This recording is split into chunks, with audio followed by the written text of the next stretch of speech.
Kamusta po kayo? Kamusta po? Praying po sa inyo at sana hindi po kayo nagsasawa sa pakinig doon. Maliliit po na mensahe, hindi po to religion, no? But this is the Word of God. Nawa po ay maging pagpapala. Yan po ang aming dalangin. At ang talata po ay sa 1 Peter 5:7, Coping with Care. Ano po? Sabi po sa 5:7 of 1 Peter, ilagak ninyo sa Kanya ang lahat ng inyong kabalisahan sapagkat siya'y nagmamalasakit sa iyo. Alam niyo po, yung word na kabalisahan ay hindi po biro, ano? Yung kay balisa, anxiety po yan eh, no? Yung marami kang iniisip. At sabi ron, siya'y nagmamalasakit sa iyo. Alam niyo po, wala na pong pinamagandang verse tungkol kay Jesus at sa atin na siya'y nagmamalasakit. Meron na po bang nagmalasakit po sa atin ng gano'n na lamang, bukod sa ating asawa at mga anak? Mayroon po ang Diyos. Sa iba pong mga kultura, ang Diyos nila ay malupit. At ang Diyos po nila ay parang iba po ang pagkaunawa sa tao, no? Pero ang Diyos natin ay maunawain. Kaya salamat po sa dakilang niyang pag-ibig. Kahit po ngayon, mayroong mga pagkakataon that some are careless. Zephaniah 2:15, the city that dwelt carelessly, how is she become a desolation? Pag ang mga tao po ay wala ng pakialam sa mga tao, ay may parusa po sa Diyos. Ano po?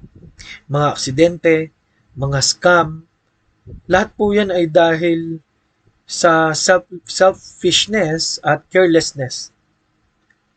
And many are so careless about spiritual things na kahit alam nilang kailangan nilang tumanggap sa Panginoon, kailangan nila ang spiritual food, kailangan po nila na pumunta sa tahanan ng Panginoon ay wala po, no? Hindi po napiplease ang Diyos dyan because siya nga po ay God of care. Ano po? Some are careless at dito po sa 2, some are careful. Some careful dapat po ito, no? Be careful for nothing but in everything by prayer. Kung nakakita po tayo ng problema sa mundo, no?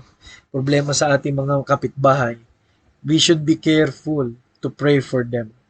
Sa bandage of sin sa kanilang buhay, sa mga may anxiety at mga may problema, gusto ng Diyos na tayo maging missionary sa kanila pong pagtulong sa kanila.